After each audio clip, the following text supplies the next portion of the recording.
Uruguay becomes the 36th country to sign the Artemis Accords. Germany is finally beginning to take the UFO issue seriously after decades of ridiculing witnesses.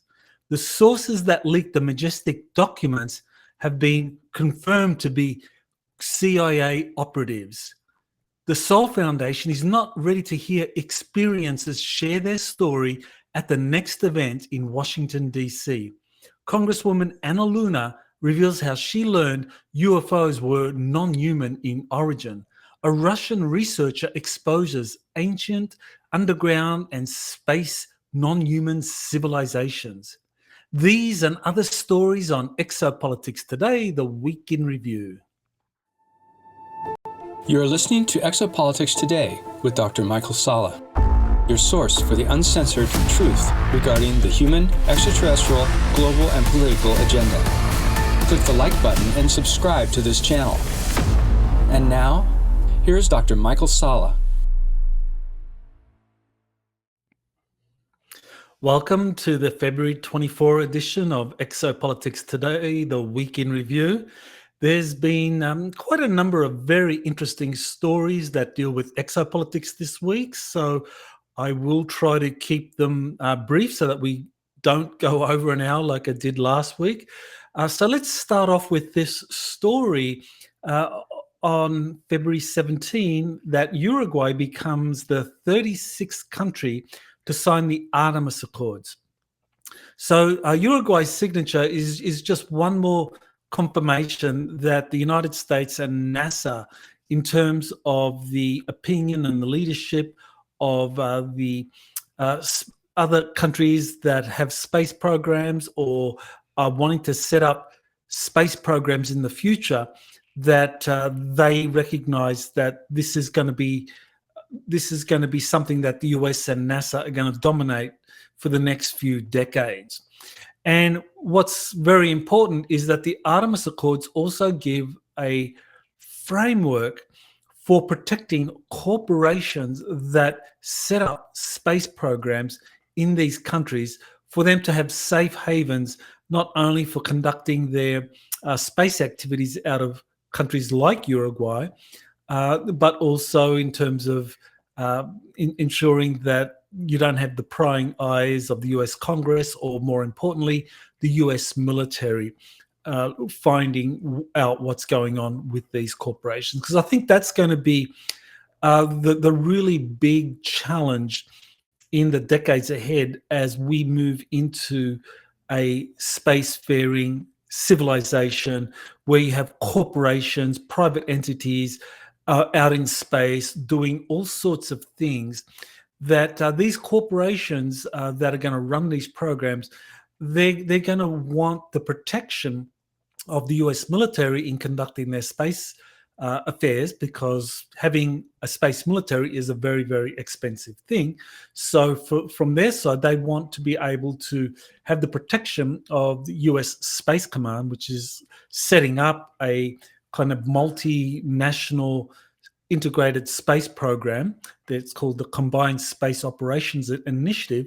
They want the protection of that, and the Artemis Accords gives them that protection because the Artemis Accords has a feature in it called safety zones. So this affords any country that's a signatory to the Artemis Accords that they are fully protected, both their national space program and any corporation operating out of that nation. So in the case of Uruguay just joining the 36th, becoming the 36th country to sign the Artemis Accords, that means that a company like, just say, for example, a company like, say, SAIC or Leidos, which has been involved in a lot of these very shady space activities, special access programs, Leidos or SAIC may decide that, well, if we set up shop in Uruguay, we have all the advantages of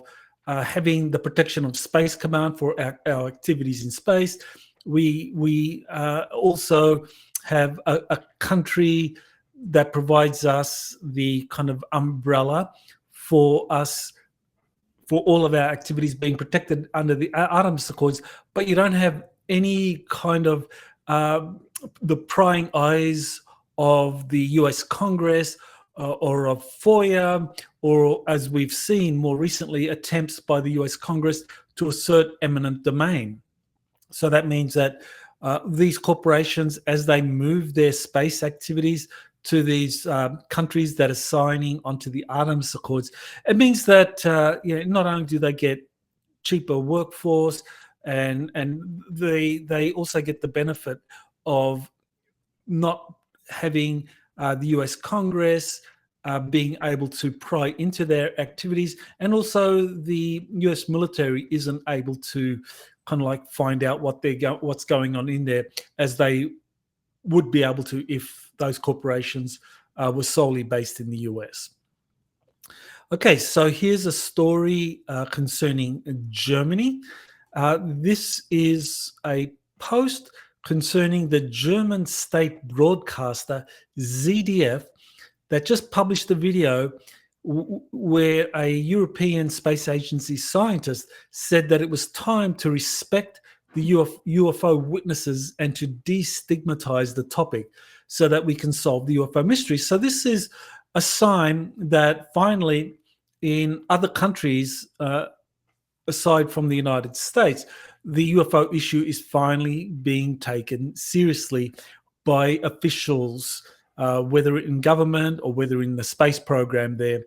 And that's very important because Germany has for decades played behind the scenes a leading role in secret space programs, but publicly the German the German authorities and the German media ruthlessly ridiculed and stigmatized people that had information about extraterrestrial life or secret space programs. So that is a very important development, that Germany is being able to take this issue seriously, which really is ironic because when we're talking about secret space programs, it was Germany during the Weimar Republic that started it all. That it was German scientists, German mystics that really got the ball rolling with some programs. The earliest program was the Vril anti-gravity device that began to be developed in the 1930s. And later it was co-opted and weaponized by the Nazi SS. And of course, at the end of the Second World War, the most effective prototypes or the fully developed prototypes were all moved to Antarctica for the program to continue from there. But ever since that time, the German media and German authorities have ridiculed any claims that that there had been a secret space program developed in Nazi Germany and kind of set up shop in South America or Antarctica after the war. So here's a glimpse into catastrophic disclosure. So these are the webinar highlights. So my webinar on catastrophic disclosure that was held on February 3rd. So this is the highlights of that. So these were compiled by my videographer, Jazz Marlin. So thanks to Jazz for that. So you can see the highlights on YouTube for 30 minutes. And if you're interested, you could watch the full webinar either on video, on Vimeo, or on Crowdcast. The Vimeo version doesn't have the Q&A, so that might be more attractive to people. And we have a few, there's more audio enhancements and a little bit of editing to make it more suitable for Vimeo. So here on February 19, there was a interview on Coast to Coast AM where George Knapp interviewed the author of a new biography on this Major Donald Keyhoe. Now, Donald Keyhoe is a very important figure because he is probably the most well-known UFO researcher from the from the 1950s. I can't remember exactly when he began writing, but definitely in the 1950s he was very active from 1950 or 1949, something like that. He was someone, because he was a major in the US Marine Corps and a former pilot. Air Force pilots and Navy pilots were very comfortable talking to him. And so they shared a lot of their information about UFO sightings, what had happened. And so he became incredibly popular in mainstream media because of his background and because of the information that he was getting from all of these Air Force and Navy pilots. But then what happened in 1954, you had something called the Joint Army-Navy Air Publication 146C. And what it did was it introduced penalties, severe penalties of 10 years imprisonment and a $10,000 fine, which back then in 1954 was quite a hefty fine. And what that did was that any pilot, whether civilian or military, that talked about the UFO issue without official approval could be prosecuted under JNAP. So that put an end to all of these pilots coming forward. And Keyhoe, by that time, he was someone that was very analytical in terms of understanding what was behind the suppression of the UFO phenomenon, and he recognized a group of very senior officials within the military, within the national security system, and he called them the silence group. Today we would call them the deep state, the Illuminati, the cabal, but he called them the silence group. And so he was probably the first person to bring in this exopolitical element. And that's why I consider Major Donald Keyhoe one of the pioneers, if not the first person, to bring in an exopolitics perspective. Even though he didn't use the term exopolitics, he firmly recognized that there was a significant political aspect to the UFO phenomenon. So, that made him very different to a lot of researchers, even today, who say, well, no, UFOs, this is a scientific problem that we need to understand by having better photographic measurements, better cameras, better telescopes, and so forth. Donald Keyhoe would say, no, that's actually not the problem at all. The problem is that there is this silence group, that they are the ones that are stopping this information coming out, because he had direct access to all of these Navy pilots and Air Force pilots that were very forthcoming, talking about what was being seen. He had access to air traffic controllers in the military who were saying what they were capturing on radar and handing over some of that data to him. So he saw how the mood changed from a very kind of open, transparent military that was wanting this information to come down. And then by 1954, the curtain had come down that, no, we are not going to disclose this. And Keyhoe was the first to recognize that the UFO phenomenon was fundamentally a political national security issue, not merely a scientific issue, which you get being proposed by many people that are relatively new to the phenomenon today, especially people associated with the Soul Foundation, who I'll be talking about very soon in another tweet, the majority of people within the Soul Foundation, they want to treat the UFO phenomenon as a purely scientific issue. But in the 1950s, Major Donald Keyhoe said that approach wasn't enough, that this was a political national security issue, and so you needed to deal with the silence group. So here's a story concerning the NASA Clipper mission to Europa, saying that this is going to be leaving very soon. It's a NASA mission. It'll be leaving over the next few months, and that it will arrive in the vicinity of Jupiter and Europa in January of 2030.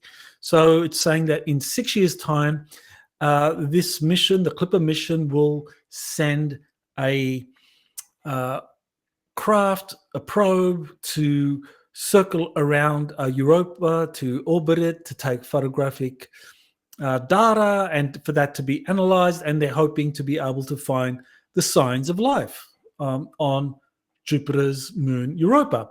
And so they're saying that, well, by the time Europa gets there in 2030, then we can hopefully get an answer to the question, is there life on Jupiter's moon Europa? I mean, so that is very interesting, that this is the way in which the scientists kind of frame the search for extraterrestrial life in terms of different satellites, spacecraft arriving at distant destinations that will be able to get an answer to that to that question then. But of course, you don't have to wait that long, because I've been talking to a number of people, including JP, who said that in November 2022, he was taken to Europa by a group of Nordic extraterrestrials and saw a flourishing underground civilization under the ice there. So, this is, here you have my story on Exopolitics Today, where JP talked about a Nordic space mission to Ganymede and Europa, where he got to see these extraterrestrial bases on Ganymede and Europa. These were run by extraterrestrials. These missions were conducted by Nordic extraterrestrials, not US Space Command. JP has been on other missions with US Space Command, and he's talked about that. And I have covered that on Exopolitics Today and in Volume 1 of US Army Insider Missions. So, yeah, you definitely don't have to wait to 2030 to get an answer as to whether there's life on Europa. That, I think, was very clearly answered by JP when he went there. And there have been others that have talked about life on Europa. Okay, so here's a story that I thought was very significant. And this is where some of the documents that have now been released through the National Archives, because at the beginning of this year, the adoption of the UAP Records Act, which is the kind of like the remains of the gutting of the UAP Disclosure Act that was removed, but one of the key elements that was left behind was that the US National Archives would collate all of the records from the different intelligence and military organizations in the United States into one single repository. So, this is something that does definitely make it easier for researchers to gain access to historical UFO related reports, as opposed to having to go to different agencies and kind of like lodge FOIA requests or look or try and find or dig through the whatever records that have been available on that agency website, which can vary in quality. But now with the National Archives having the mandate to have an archivist collate all of the UAP records, that definitely makes it easier for these records to be readily accessible to researchers.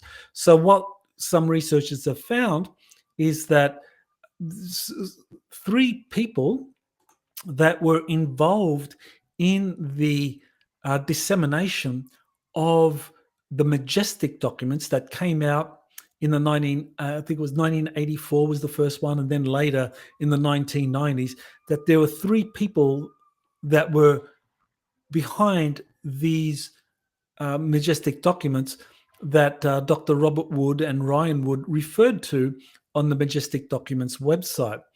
And so you have Thomas Cantwell, you have Selena, and you have Source S1. Well, these have been confirmed through the new UAP records that have been released through the National Archives to have been former CIA operatives.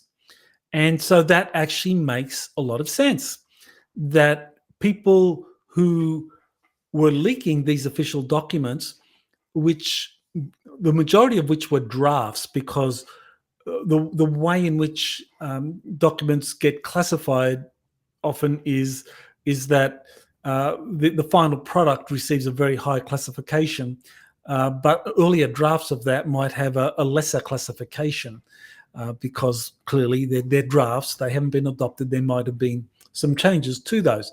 So these were documents that came into the possession of these operatives, and they worked with, or they were familiar with, the records that were accumulated by James Jesus Angleton, who was the person in charge of the CIA's counterintelligence division from the mid-1950s right up until he was sacked or forcibly removed or asked to resign by William Colby. I believe that was mid-1970s, 74, 75, that he was forced to leave, and he was ordered to destroy all of his CIA records. So people that were sent in to destroy the records, and one of the ways in which the CIA operatives destroyed records was to burn them, that some of the people involved in that process decided that some of these documents were too important to burn, and so they retrieved them, they kept them, and that more than a decade after Angleton's death, these began to be leaked. So these were CIA operatives. Now, some might say, well, if these were CIA operatives leaking this information, how do you know that the documents weren't contrived, weren't bogus? Well, you know, that's a possibility. We need to consider that. But on the other hand, this can also be taken to be corroboration that these documents were authentic because they did come from CIA operatives. So you could definitely make the argument both ways. Okay, so here's a update from Elena Nation's News for February 19, and it delivers a lot of information by several of the contacts that Elena has with the Galactic Federation of Worlds, and also with Ea, or also Enki, one of the Anunnaki leaders. So Elena talks about what was discovered in the moon, or that the Galactic Federation went there and found that there was something within the moon signifying a higher intelligence associated with the moon.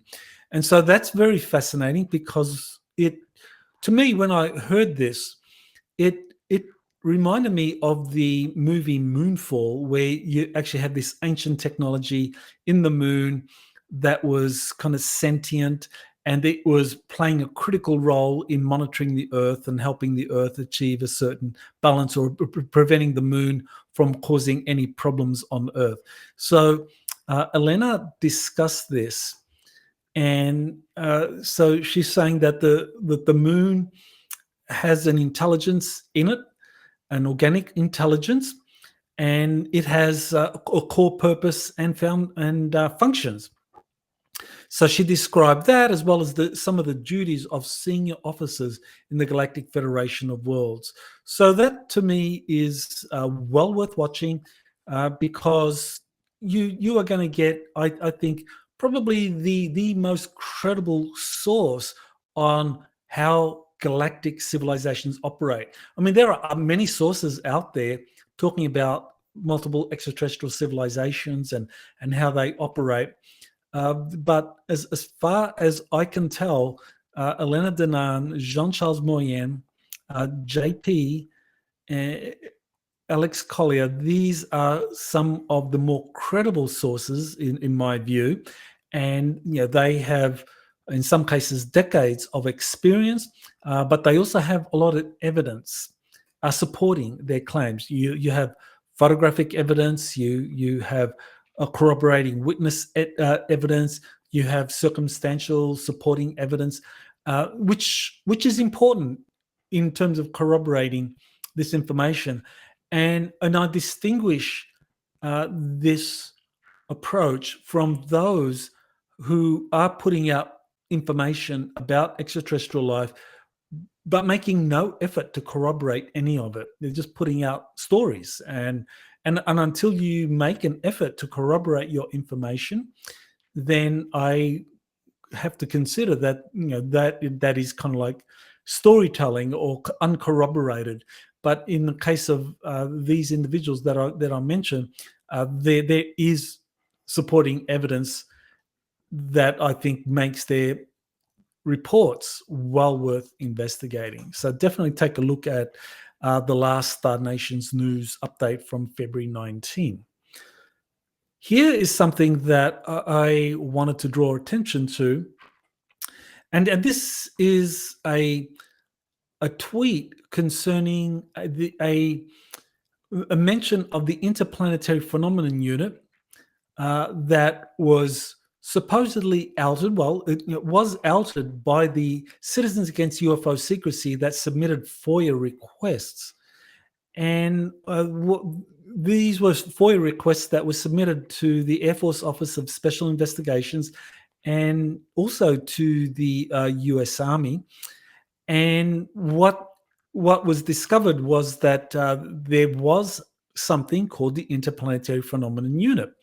And this was very important because there had been many witnesses that talked about the Interplanetary Phenomenon Unit as being involved in some of the earliest crashed UFO investigations. And that was set up by US Army intelligence, and that General MacArthur during World War II actually played a role in the setting up of the Interplanetary Phenomenon Unit. And in the 1950s, General MacArthur gave a couple of speeches where he talked about the next enemy that the United States would have to deal with would be an extraterrestrial threat that would unify the planet. And so, the Interplanetary Phenomenon Unit has been rumored to exist for several decades. And then in the late 1970s, it actually says here that an unofficial source in 1979 tipped off Larry Bryant and attorney Peter Gersten about the existence of the Interplanetary Phenomenon Unit. Now, in 1979, that person, that unofficial source, was Clifford Stone. He served for 22 years in the US Army. He served on crash retrieval operations for Project Blue Fly and Moondust. And so he was familiar with the Interplanetary Phenomenon Unit. And so he was the unofficial source. He actually told me that. I did get to speak with Clifford Stone, and I did ask him about how did it become known that the Interplanetary Phenomenon Unit was discovered. And he said he was the source that tipped off Peter Gersten and Larry Bryant that there was an Interplanetary Phenomenon Unit. And so he gave them information on where to direct the FOIA requests. And so that's what happened. And in 1979, Clifford Stone was halfway through his US Army service. So he wanted to remain an unofficial source. And that's so, nothing wrong with Bryant and Gersten not naming him at that time, because he would have gotten into a lot of trouble. I mean, he did get into a lot of trouble in any case during his Army career, because he was, in a way, Clifford Stone parallels JP, the US Army insider that I've been working with since 2008, because he had an official duty in the army, and he also had unofficial duties, or he had these covert duties that he would be called away on TDY to perform. So JP is doing a similar thing currently for the US Army, and he remains anonymous because he would not only would he get into trouble, but also the Army unit that is encouraging him or supporting him in putting this information out would get into trouble. So Clifford Stone played that role in the late 1970s, but Clifford Stone retired in 1991.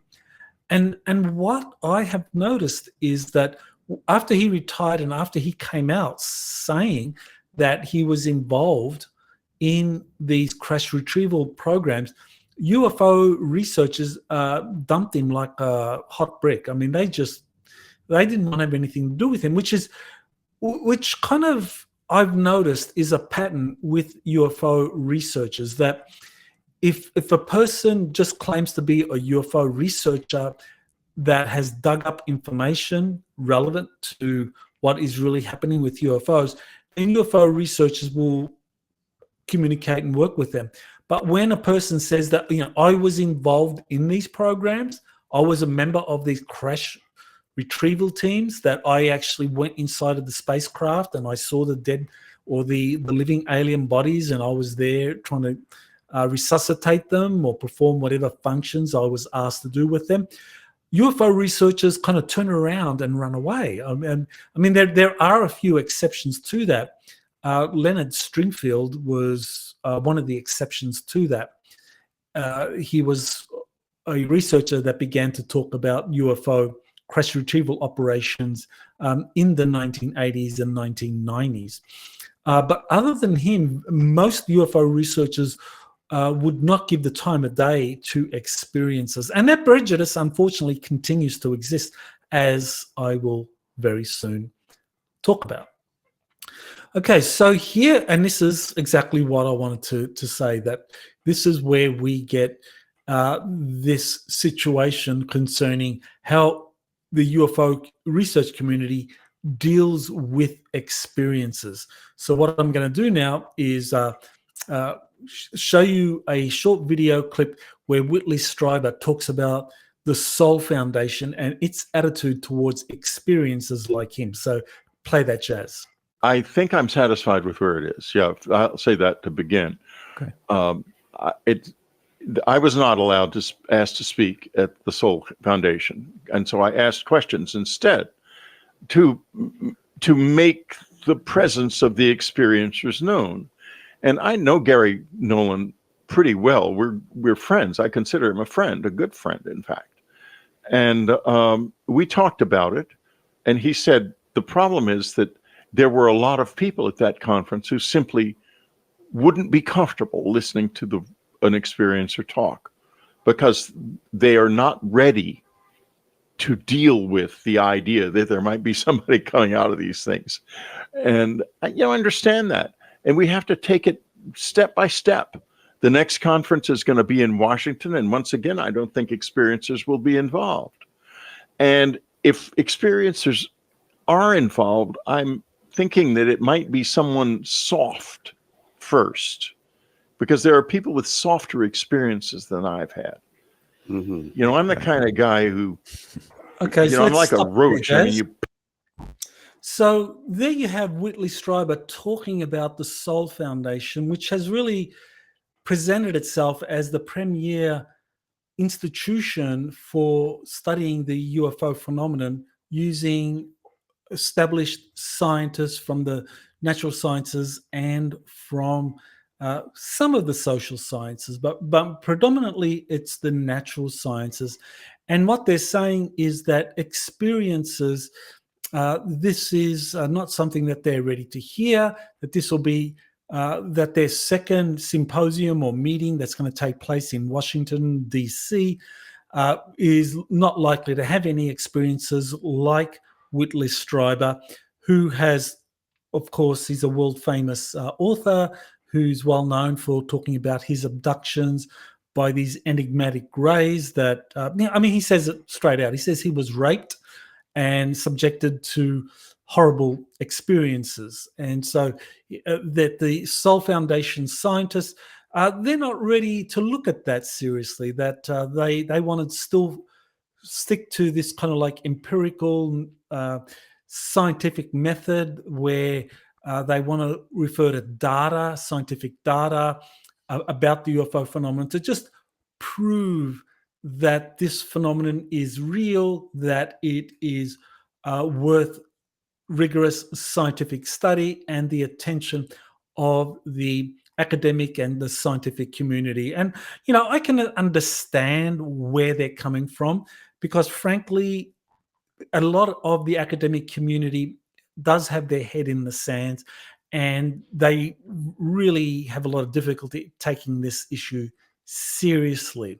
So I understand why the Soul Foundation wants to pitch their symposia, their white papers, their experts as being scientists, hard scientists first, and rather than being kind of soft scientists looking at experiences. I mean, they do have one Dr. Diane Pasulkas from North Carolina, from one of the universities there, but I don't believe that they have really done much more than just have her. And she's written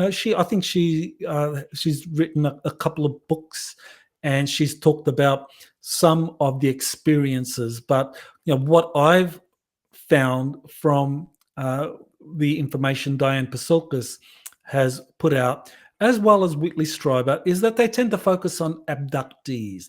They tend to focus on people who have had these traumatic experiences. Now, why do they do that? I suspect there's this kind of like bias that comes from contactees having these incredible experiences that go back to the 1950s with George Adamski, Howard Menger, Orfeo Angelucci, George Van Tassel, about the Space Brothers and how these were benign, benevolent beings here to help us move into a more spiritual, more enlightened age. And then in the 1960s and 70s, you had the more of the stories of the abductions coming up. And what happened was that there were people like Whitley Schreiber, and of course Dr. David Jacobs and Bud Hopkins, who focused on these abductions and really got a lot of success, and they became best-selling authors. And Dr. Jacobs in particular really did make it something that was academically respectable, because he did focus on accumulating a lot of scientific data in terms of surveys and medical reports, psychiatric reports, therapist reports. So, there was a kind of veneer of scientific analysis of the abductee abductee literature, because a lot of the abductees suffered traumatic memories and they had to go to a psychiatrist. They had to have hypnotic regression used on them. You had people like Professor John Mack from Harvard University using hypnotic regression to get those memories. So researchers jumped on that because they saw, Dr. David Jacobs, Temple University, Dr. or Professor John Mack, Harvard University, and these other, there was a kind of a veneer of academic respectability that were attached to these cases. So they considered this to be more scientific than the contactee reports saying, well, I went on the craft and there was these really hot, Nordics on the craft, and boy, was I amazed by them and fell in love, or, that they took me off to Saturn and we had an incredible experience there. And they talked about the space philosophy of the brothers and reaching heightened spiritual consciousness, that these were regarded as anecdotal and therefore not regarded as scientifically feasible. But anecdotal, if you look at what does anecdotal means, it means, well, you're hearing from people just telling stories, secondhand stories. But the contactees were not just giving anecdotal stories.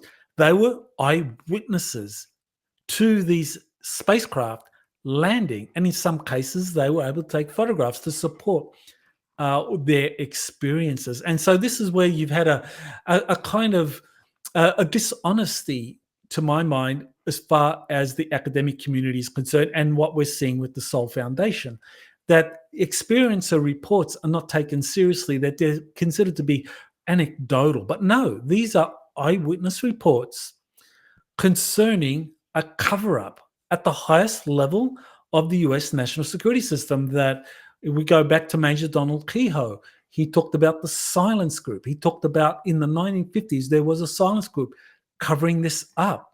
And this information was not only covered up, but there was a psychological operation attached to it, which was to discredit and ridicule contactee reports. And then by the late 60s, 1970s, you had the abduction reports. And so then it shifted to them, because by the 1970s, a lot of the contactees had been thoroughly discredited and ridiculed.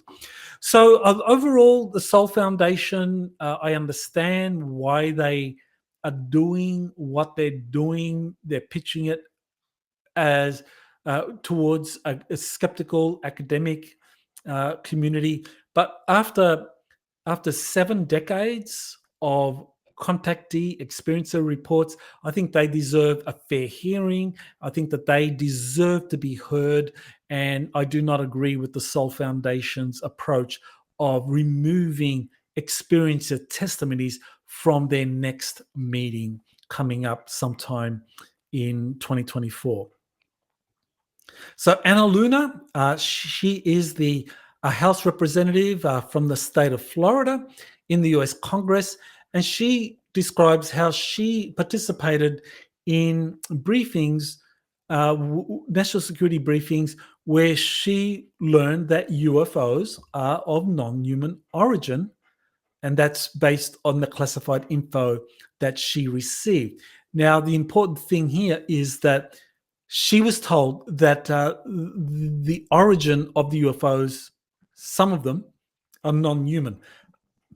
But that doesn't mean that they're extraterrestrial. In fact, she tends to support what many UFO researchers are proposing based on some of the testimonies or some of the whistleblower reports coming from people like David Grush, that these are not necessarily extraterrestrial in origin, that these could well be interdimensional, or coming from inside of the Earth. So we're talking the crypto-terrestrial hypothesis. And I think that is a very plausible explanation. In fact, I will very shortly present that, in fact, that a lot of UFO sightings are not extraterrestrial at all. They are non-human, and that they come from inner Earth civilizations, which in a way is also synonymous with them being interdimensional,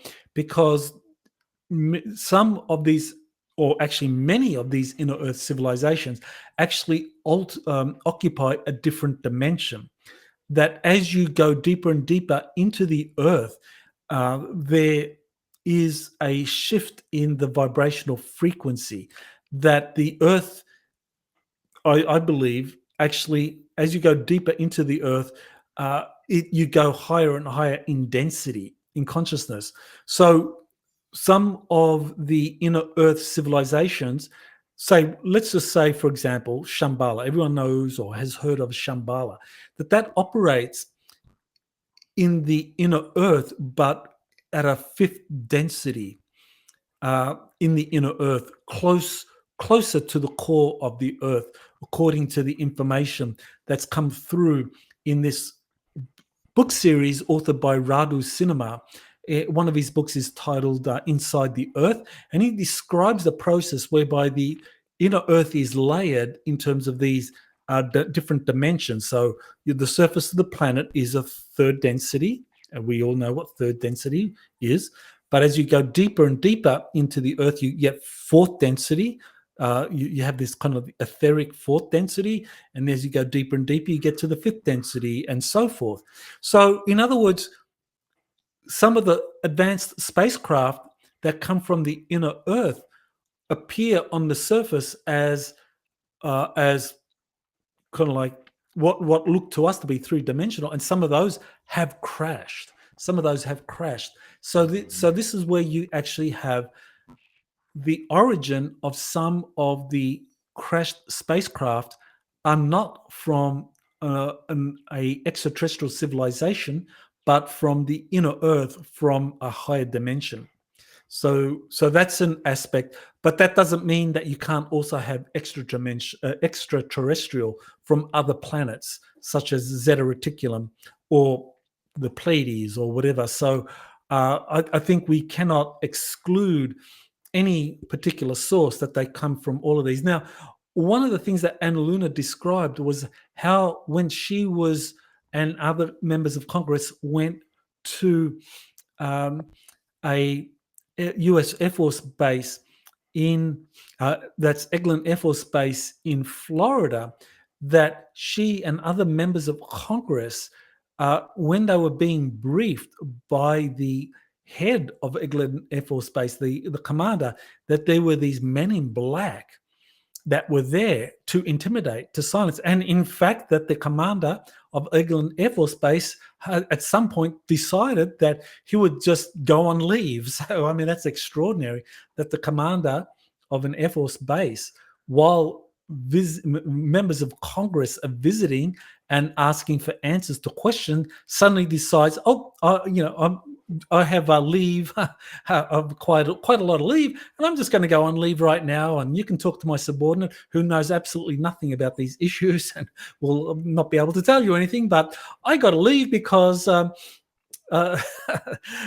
because he was intimidated by the men in black. And so this is the role that the men in black play, that not only do they intimidate everyone, whether we're talking about witnesses or whether we're talking about military commanders who know of the men in black, know of their reputations, and so they are intimidated. And this has happened to JP, the US Army insider that I've been working with for 16 years now.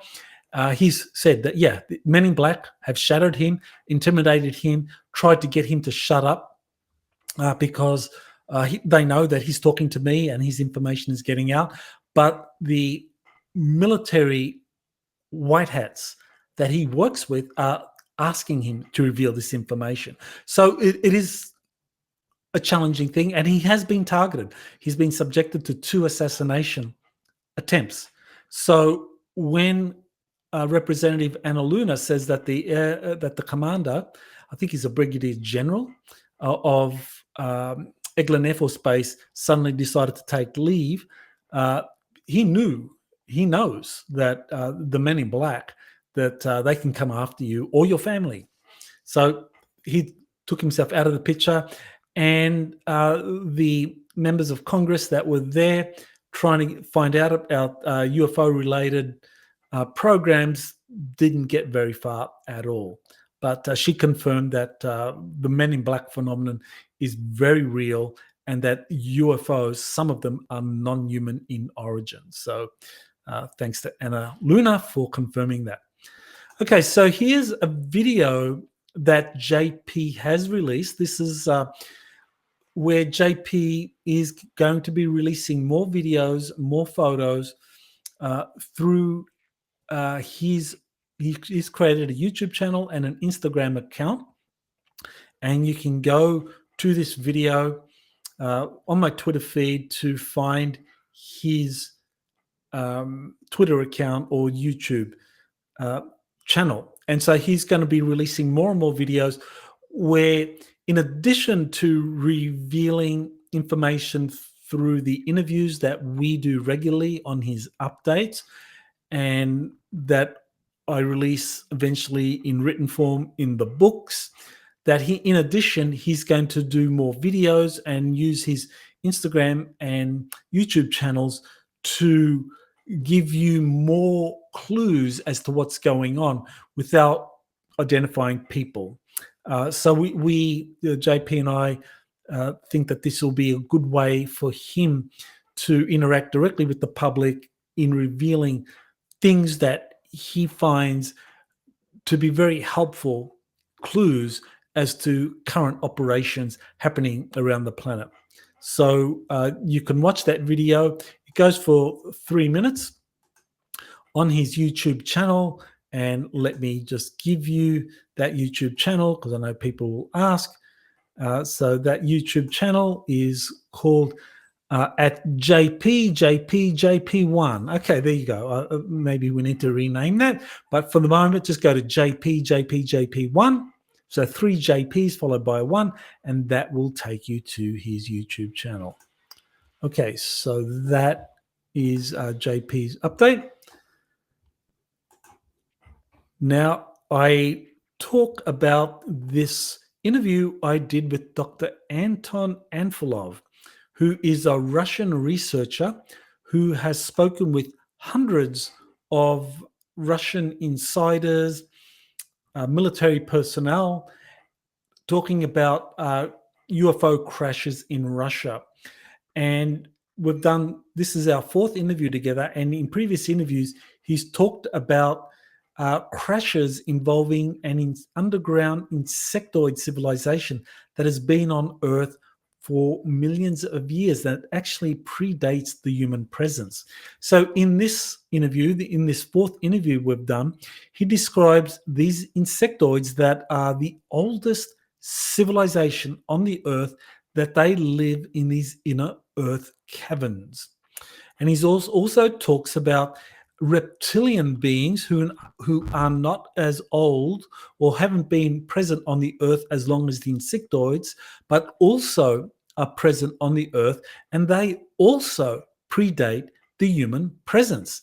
So this is very important because what it tells us is that Earth has been a laboratory not just for different human genetic experiments on the surface of the planet that have been conducted for millions of years, that the oldest experiments, the first experiments, actually involved insectoid races flourishing on the surface of the planet, but that at some point those insectoid races on the surface of the planet were wiped out and the remnants went into the inner Earth to establish civilizations there. And then you had the same thing repeating with reptilians, then the dinosaurs, that reptilian culture was wiped out, and that then you had the human presence. So he talks about these ancient underground civilizations that involve different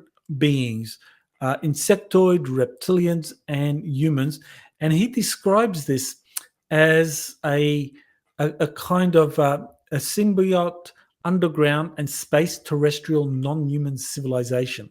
So these insectoids, reptilians that have these ancient civilizations under the Earth that are independent of extraterrestrial civilizations, that they form this kind of what he describes as this symbiote underground space terrestrial non-human civilization. Quite a mouthful. Now, the interesting thing about his take on these underground civilizations is that they achieved space travel millions of years ago, and that they established colonies on the moon, on Mars, on the outer planets, and that in his view, that these relics that are being found on the moon and Mars and the moons of Jupiter and so forth don't come from extraterrestrial civilizations.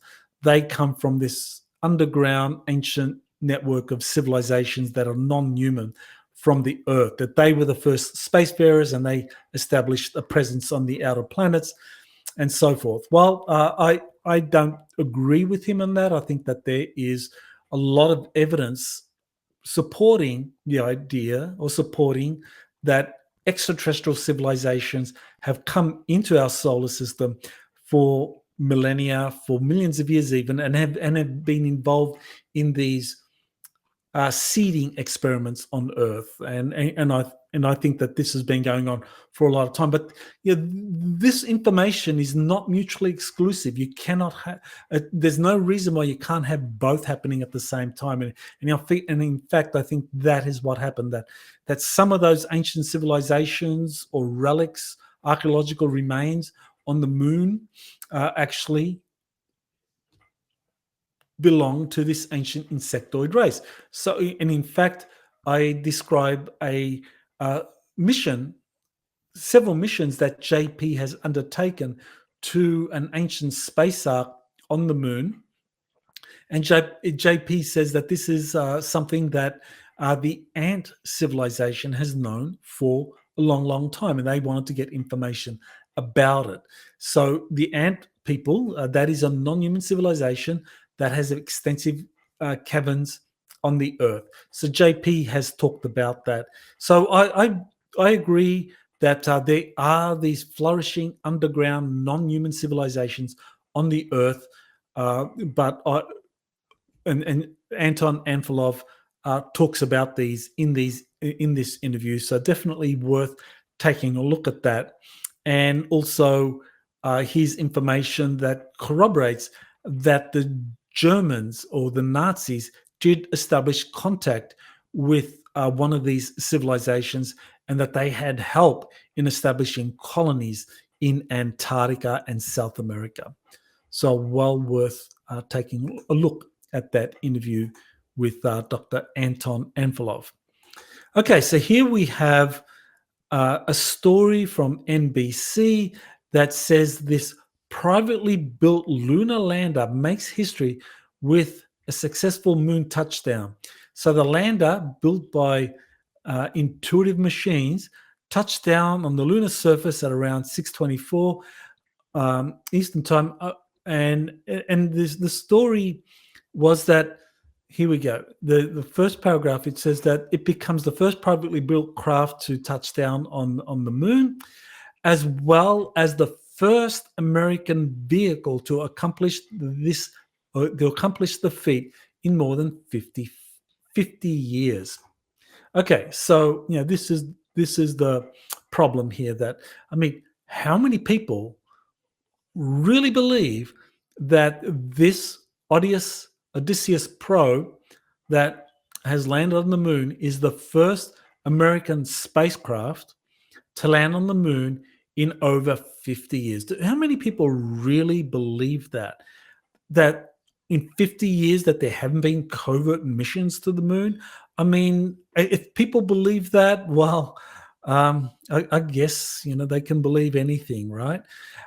Because we know that there are dozens of insiders, witnesses that describe secret moon missions using reverse engineered spacecraft that are part of secret space programs. So there have been dozens of witnesses and insiders that have talked about these missions or these bases on the moon, that have been there themselves, that have participated. I've talked about JP going to the moon.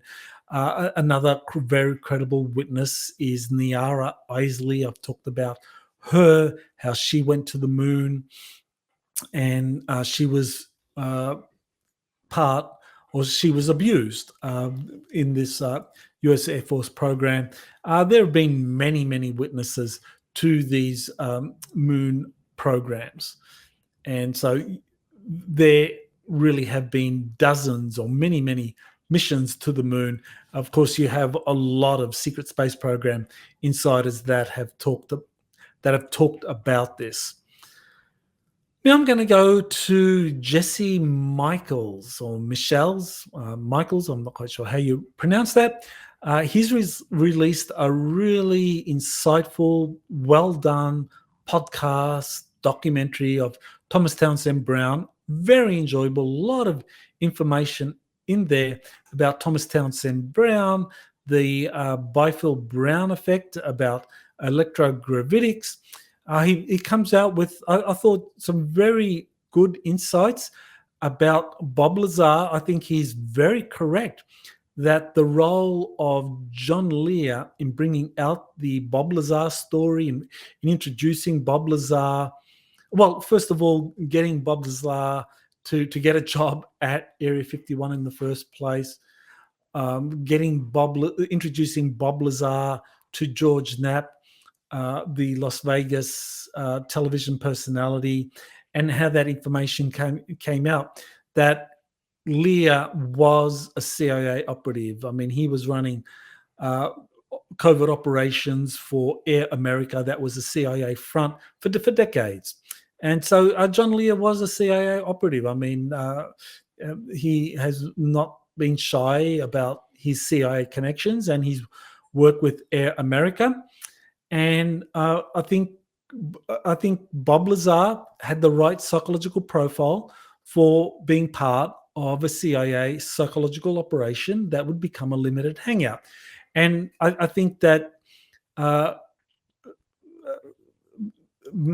Jesse Michel's, I think he's correct, that what the CIA wanted to do was kind of do a misdirection to get people to focus on this dead-end reverse engineering program that was happening at S4 at Area 51, that this was something that was going to deflect from the real special access programs trying to reverse engineer captured alien technologies that were happening elsewhere, or that involved some pioneering breakthroughs such as what Thomas Townsend Brown was working on. Now, Michael's pointed out something that I didn't know, that Thomas Townsend Brown was part of a Navy espionage operation, that he was actually flown into occupied Nazi Germany during the World War II in a Navy operation, and that he learned about a flying saucer program that was happening in Nazi Germany. He got first-hand information about that.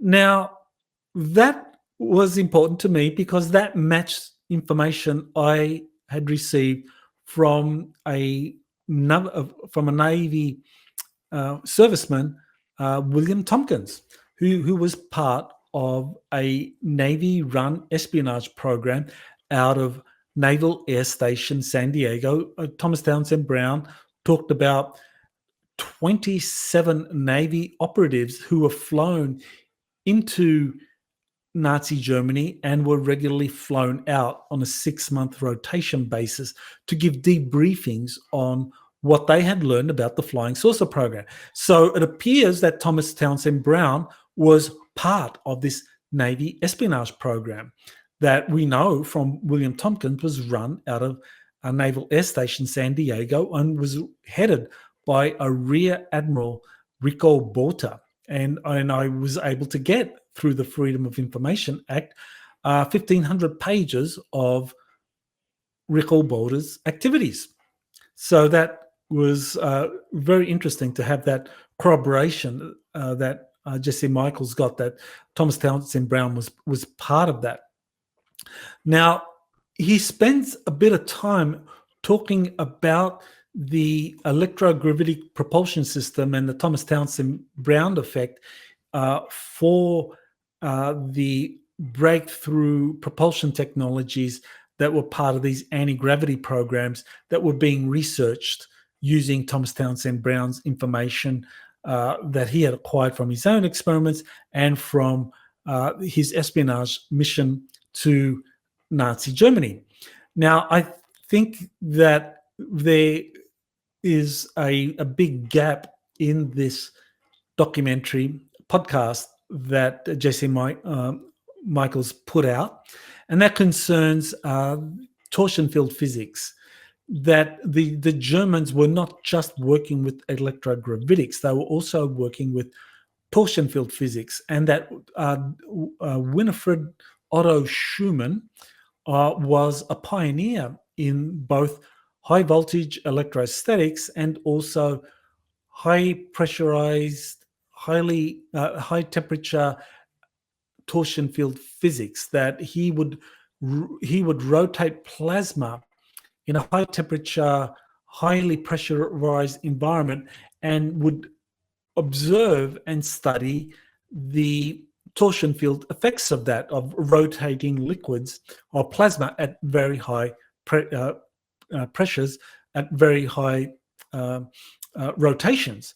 And so this was something that Otto W.O. Schumann was a pioneer in the 1920s, and that he was working and funded by some German secret societies, the Vril Society and the Thule Society. So he seemed to be unaware of that.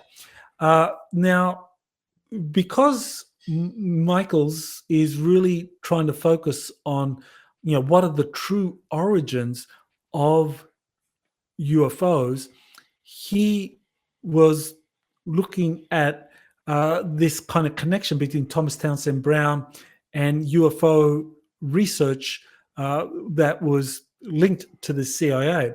But he really missed a big part of the answer here. And that is that, well, I already talked about William Tompkins' involvement with the Navy espionage program, but William Tompkins also, after his military service with the US Navy, which ran from 1942 up until 1946, and he was discharged, then he eventually ended up in 1950 at Douglas Aircraft Company. And because he was involved in these top secret debriefings of top corporate aviation experts on the Nazi flying saucer program, when he went to Douglas and he was recognized for his expertise, he was fast-tracked into something called advanced design at Douglas Aircraft Company. And Douglas Aircraft Company did conduct anti-gravity studies, and there are documents of these studies, and I have some of those documents, and Jesse Michaels is welcome to ask me for those documents, and I'm happy to share them with him. But the really important thing here is that William Tompkins' boss at Douglas Aircraft Company, he had two bosses, but one of them was this German scientist who had immigrated to the United States in the 1920s as part of a joint corporate project involving the Goodyear Company and the Zeppelin Company from Germany in setting up or creating a flying aircraft carrier. And so that led to the creation of a flying aircraft carrier. But initially, this cooperation between Zeppelin and the Goodyear led to this flying blimp, it led to the creation of this flying aircraft carrier that was commissioned by the US Navy, that the Navy asked Goodyear to build this flying aircraft carrier and there were two of them that were built, the USS Macon and the USS Akron, and that they were built, and they were rigid dirigibles that were helium filled. The idea was that these wouldn't explode like what had happened earlier with one of the Zeppelin craft that was hydrogen filled. So these craft, they flew for several years until they were destroyed in storms. But the important point is that these were the first flying aircraft carriers. So they were aircraft carriers. There were aircraft that would fly alongside the dirigible that would be flying itself, and then there would be a grapple, a hook that would hook onto the aircraft and then load it onto the USS Macon or USS Akron. So the Navy in the 1930s had flying aircraft carriers, and these flying aircraft carriers were designed by the Goodyear Company that worked with the Zeppelin Company, and that Dr. Wolfgang Klemperer was the scientist involved in that project. Now, in the mid-1930s, with the destruction of the Akron and the Macon, that project came to an end. World War II comes along, and Dr. Klemperer moves over to the Douglas Aircraft Company. And the Douglas Aircraft Company played a big role in studying recovered alien technologies and studying whatever flying saucer information was coming from Nazi Germany. And I talk about that in my book, The US Navy's Secret Space Program. You can go into details into that. But what I wanted to point out was that Klemperer, while he was at Douglas Aircraft Company, received requests from the US Navy to design a space carrier.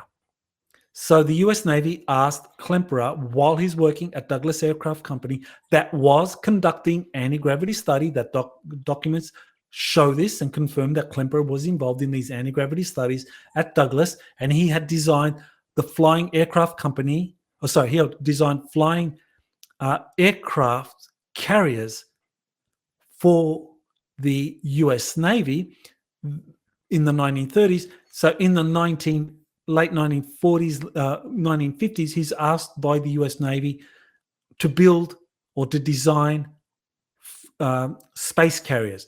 And then William Tompkins worked directly under Dr. Klemperer, Wolfgang Klemperer, from 1951 up until 1963. For 12 years, he worked directly under Klemperer, designing spacecraft carriers for the US Navy.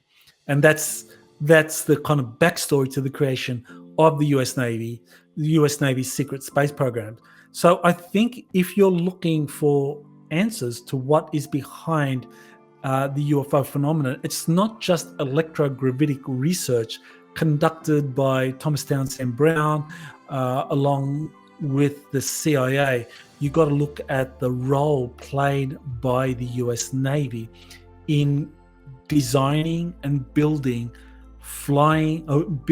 space carriers, along with the flying triangles, flying saucer craft that would be part of those flying saucers. So I think Jesse Michel's really should do something on William Tompkins in the future to get to the bottom of what really happened behind the scenes concerning the development of these anti-gravity vehicles in the United States.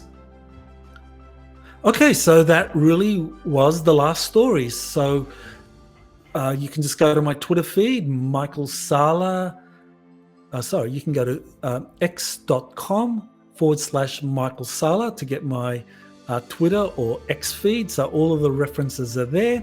So don't forget to like, share this video to overcome the algorithms, the YouTube algorithms that really kind of direct people away from this kind of information. So thank you for watching, and I look forward to doing this again with you next week. You have been listening to Exopolitics Today with Dr. Michael Salla. Please remember to like, share, and subscribe to this channel. Join or start a conversation in the comments. Take the time to explore the vast library of best-selling books, webinars, and podcasts by Dr. Salla. Visit exopoliticstoday.com.